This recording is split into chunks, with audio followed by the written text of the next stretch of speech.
አላህ ማለት እናንተ ዘንድ በጣም የደከማችሁለትና የለፋችሁለት ሀብት ንብረታችሁ ድንገት ጠፍቶባችሁ ከብዙ ፍለጋ በኋላ ስታገኙት ከሚኖራችሁ ደስታ በላይ አላህ አንድ ባሪያው ወደሱ ሲመለስ ከናንተ ደስታ በላይ ይደሰታል።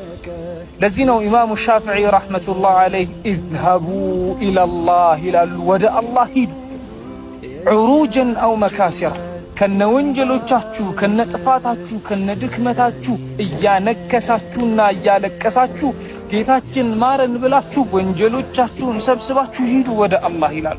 አላህ ማለት የወንጀሎቻችሁን ብዛት ቆጥሮ የማይጸየፋችሁ ከደጄ ለዘመናት ርቃችኋል ብሎ ያልረሳችሁ ጌታ አላህ ነውና ከነወንጀሎቻችሁ ሳታፍሩ ሳትሸማቀቁ ሂዱ ይላሉ ኢማሙ ሻፊዒ ረሕመቱላህ ዐለይህ።